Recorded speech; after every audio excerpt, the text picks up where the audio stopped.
It has been, and I'm so fortunate to be the one who gets to ask the questions. I'm sure the audience have quite a few. And I have a number of questions actually, but I'm going to stick to 3. And I'm just going to lay them on you. And you just, if you all want to answer, then feel free. First question is about, is regarding how societies are responding to the emergence of e-mobility. I mean, how well are we geared up? Take for Iceland, for example. We are rather well educated, rich society with an abundance of renewable energy that we actually use mostly for aluminum smelters. And, well, when we should, in my opinion, instead be using it in smarter ways, but that's another story. And we're also a small society that can mean more elasticity and quicker response, so we can move very fast.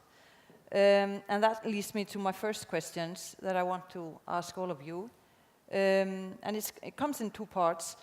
A, what's the most important thing authorities have to think about when it comes to facilitating e-mobility? And B, looking at Iceland and the cost I just mentioned, what would be your advice to us? And I think we will start with you in the end. Thanks for the question. And I would say this is the momentum when this needs to happen. And as I said, and I'm going to say it again, we can only be there if we team up all together. Energy companies, regulators, authorities, cities, and car manufacturers. And I see you're almost there. So what we need to do is, and what we are doing as a company, as a brand, is to inspire and excite. Mm-hmm. So because when people will ask you to have more, it means it's happened. Mm-hmm. Thank you. Mm. Yes, I think it's quite much about showing direction. Many countries and cities have set targets for the EVs for the coming years, or even bans for fossil fuel cars. It's a strong message in that country, and it gives a signal to customers and also companies how to go forward. In incentives, I would in a way intensify consumers to get EVs, because companies are used to address that demand by supplying services and investing. I think I'd like to repeat what's already been said, is that joined up thinking really helps, where all the different players come together and cooperate and communicate effectively. I'm bound to say this, but when something like someone driving around the coast of the country in an electric vehicle happens, it should be advertised and promoted to demonstrate that there is a better way. Too often is being green is looked at being a restriction or a looking down, instead of like a looking up and being better and faster and quicker and more exciting. Yeah, definitely. Yeah, I think also that it is a government responsibility to help their cities. Because again, if you go and talk to the mayors of the different cities, all of them want a clean, healthy, futuristic city. And they must go electric or ban cars in the middle of the city. So the best is to have electric cars. And then, of course, the government must do like Norway, make incentives and help these cities to achieve their goals. Yeah, and I noticed you were talking about health and cities, and I totally agree. But and we are looking at Norway here in Iceland, because you've come a long way. But now, because you also talked about global change, this is the most unique and obvious opportunity for us in Iceland to actually put on incentives, more incentives, and for a longer period of years for electric cars, because of global, because of emissions that we have to reduce.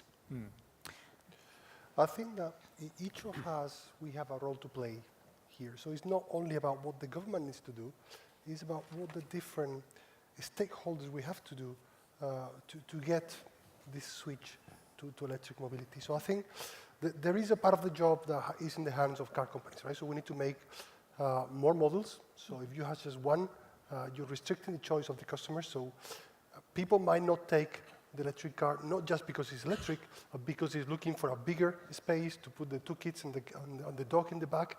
So you need to make sure that you have an electrified solution in every single segment.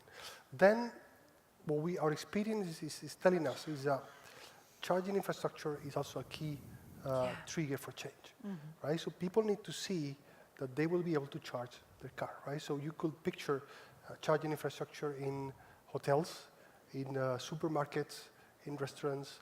So it's just we need to make it visible to the people to be reassured, right? So we were mentioning before about the range anxiety.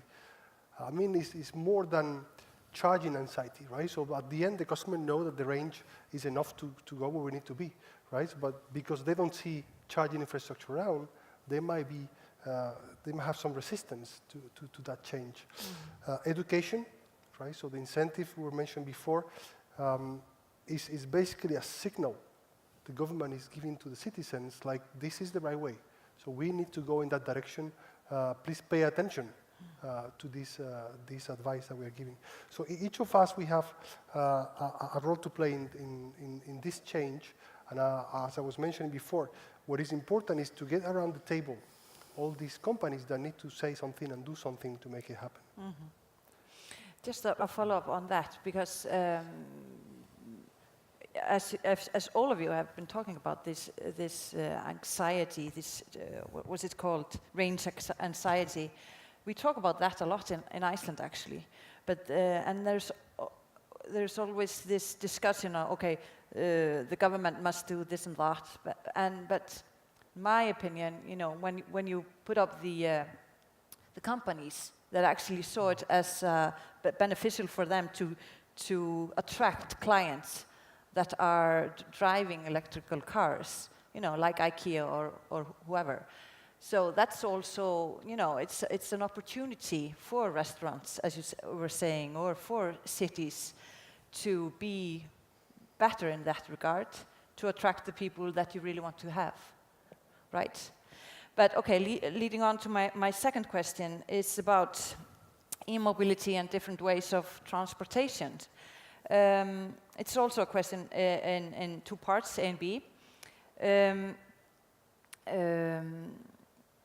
So in addition to many technological advantages shaping today's auto industry, there are also many social changes, like urbanization, sustainability, and the sharing economy that are changing the way customers interact with cars, right?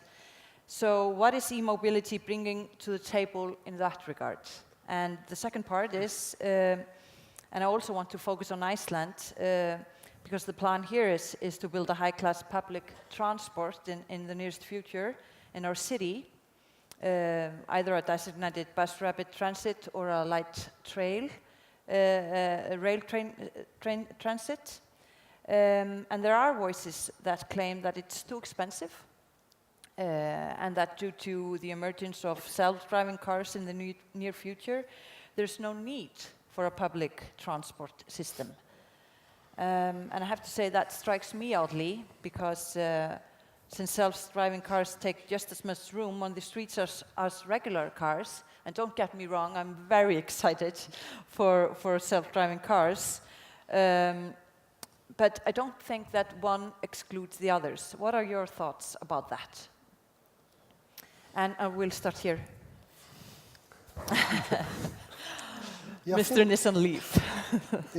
It is true. I think we have three major disruptive changes that are happening today in mobility, right? So first, the electrification.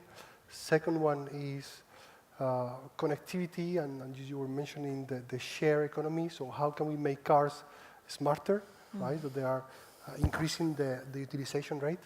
And the third key area is autonomous vehicle, right? So the three of them are so important that each of them actually has the capability to totally change the way we have been doing the business in the past.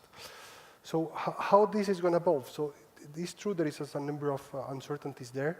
So I don't think the autonomous vehicle will replace public transport. I think it's not the purpose. No. Right? So it will make easier our journey, right? So it will release the brain of the driver from the task of driving to do something else, right? So again, so we are in a race. Humanity is basically in a race of being faster, more efficient, more sustainable. So this is basically the overall direction of what this is. Brage? Well, if you should scrap your mass transportation projects, was that part of the question? Well, does it exclude each other, Yeah. you know? Well, okay. Or can it work together? I can comment on or build on the autonomous cars things.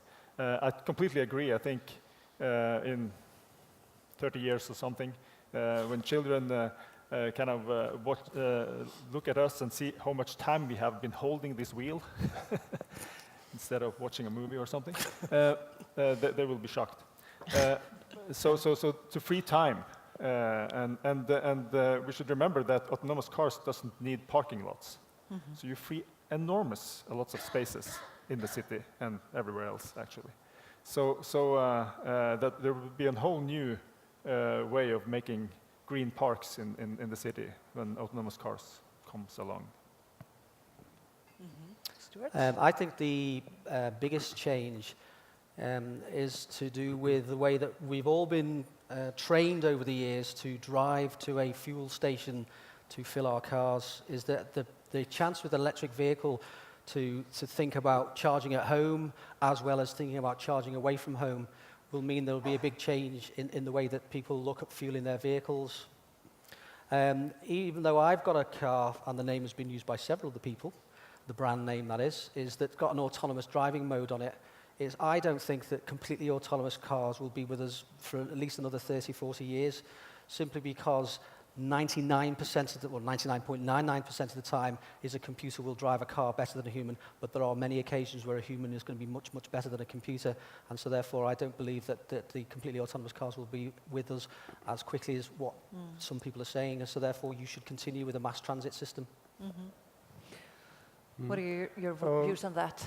Yeah, I think services will play quite a big role with cars in the future, whether it's private leasing or some kind of sharing services that will in a way ease the way people can get hold of EVs without making big investment, for example, and reducing the need for tying capital for the car.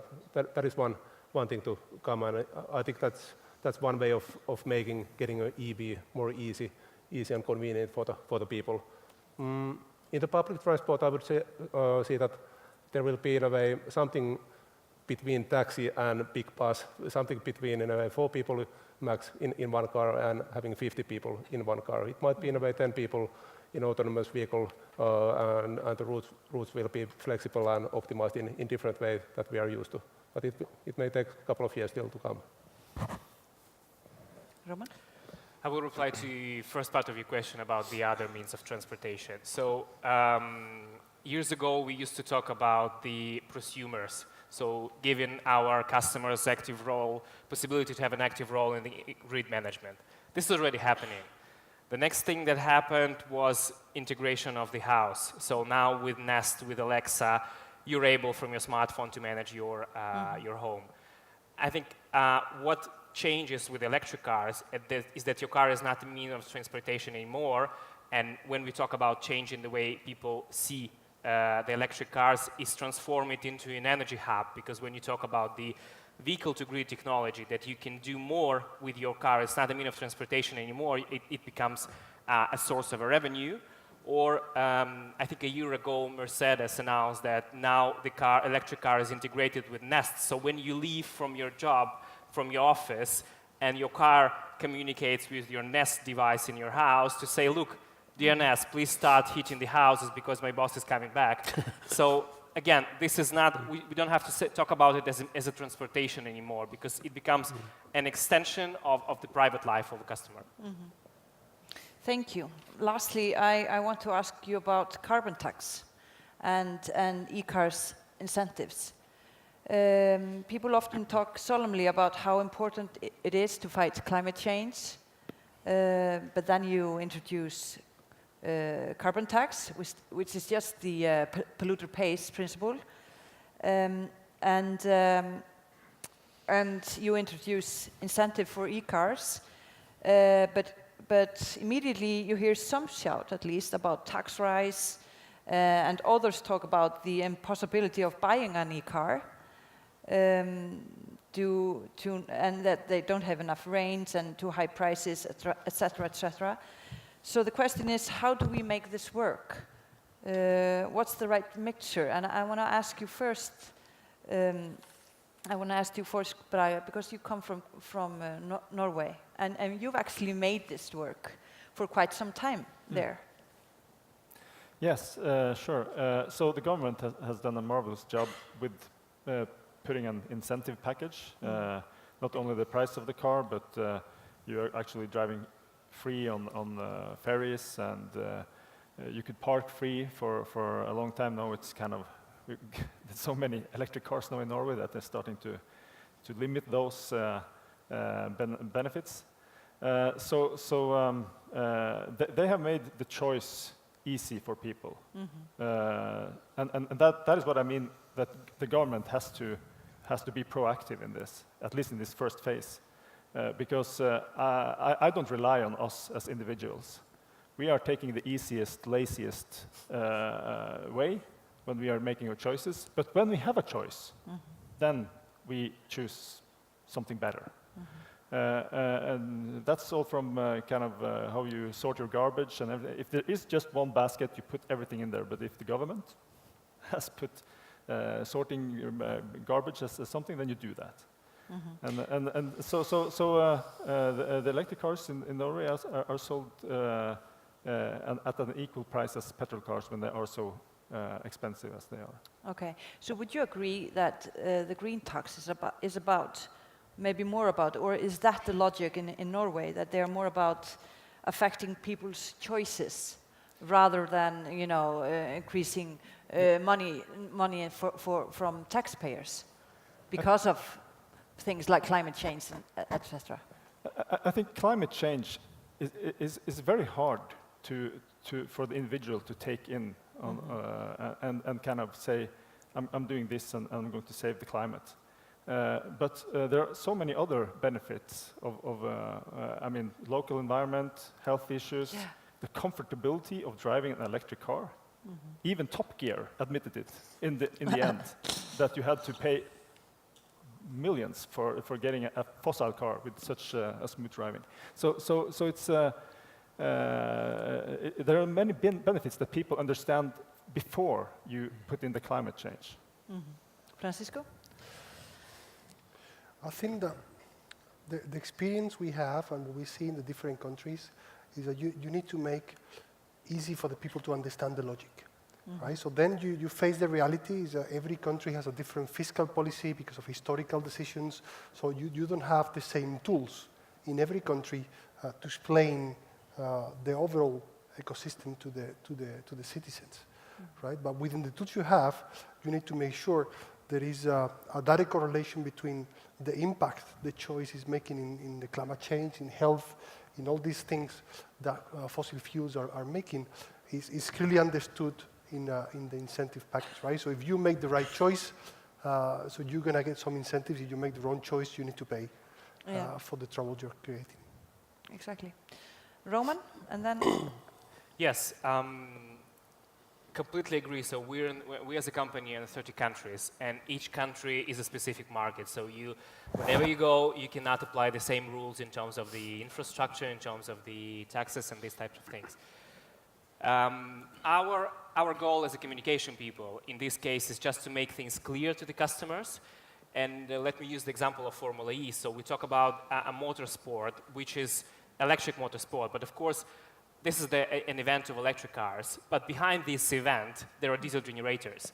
So at least what we can do as a company, as a brand, we starting to partner with Formula E. We completely offset the emissions of Formula E thanks to our carbon certificates from our renewable power plants in Mexico in this season. Might be other plants in other seasons.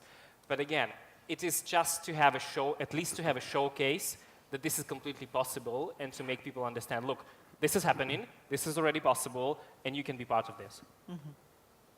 Tero, what's your view on this? Yeah, I think I somehow believe in models that are simple enough, and I guess some kind of logic in the way that polluter pays, basically. I guess that is easy to grasp, and whether it's in a way in the price or taxes of the fossil fuels, for example, that you start in a way raising them year by year or something like that, and in a way at the same time incentivizing the purchasing of EVs. That's one model to go with, for example.